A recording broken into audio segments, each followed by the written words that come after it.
রবিবারে শেখ শাহজাহানকে নিয়ে মুখ্যমন্ত্রীকে বিঁধেছিলেন বিজেপির কেন্দ্রীয় নেতা অমিত মালব্য। শাহজাহানকে মুখ্যমন্ত্রী আড়াল করছেন বলে অভিযোগ করেছিলেন মালব্য। আর মালব্যের এই পোস্টে মুখ্যমন্ত্রীকে বিঁধতেই পাল্টা পদক্ষেপ করেছে তৃণমূল। এই ধরনের মন্তব্যের জন্য মালব্যের বিরুদ্ধে পুলিশে অভিযোগ করেছেন রাজ্যের মন্ত্রী চন্দ্রিমা ভট্টাচার্য। তবে তিনি থেমে নেই।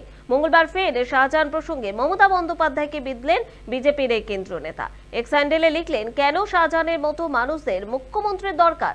মালব্যের অভিযোগ, মুসলিম ভোট ঝুলিতে ভরার জন্য এই ধরনের অপরাধীদের দরকার পড়ে তৃণমূলের। মুখ্যমন্ত্রীর কি সাহস হবে শাহজাহানকে গ্রেফতারের নির্দেশ দেওয়ার? প্রশ্ন ছুড়েছেন অমিত মালব্য।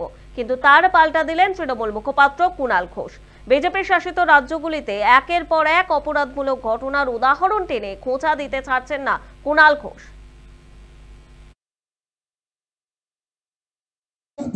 এখানে শুধু মমতা বন্দ্যোপাধ্যায়ের সঙ্গে বাংলার মানুষ আছেন, গোটা বাংলার মানুষ মমতা বন্দ্যোপাধ্যায়ের সঙ্গে আছেন। ফলে আলাদা করে একে কেন দরকার, তাকে কেন দরকার, এই কথাগুলো খুব মিসইউজ করছেন মিস্টার মালব্য। মিস্টার মালব্য, এটা বলুন তো, যারা লক্ষ লক্ষ টাকা, কোটি টাকা ব্যাংক থেকে লুট করে দেশের বাইরে পালিয়ে গেল, তাদের কেন বিজেপির দরকার? মিস্টার মালব্য, বলুন তো, গুজরাটে বিলকিস বানুকে যারা রেপ করেছিল তাদের জেলের গেট খুলে দিয়ে সম্বর্ধনা দিয়ে ছেড়ে দেওয়াটা বিজেপির দরকার হলো কেন? মিস্টার মালব্য, বলুন তো, যে এমন গুন্ডাকে উত্তরপ্রদেশে পুষতে হয় কেন যাকে ধরতে গেলে 7 জন পুলিশ অফিসার খুন হয়ে যান? ফলে মিস্টার মালব্য, কাঁচের ঘরে বসে ঢিল ছুড়বেন না। পশ্চিমবঙ্গ শান্তিপূর্ণ উন্নয়নের জায়গা।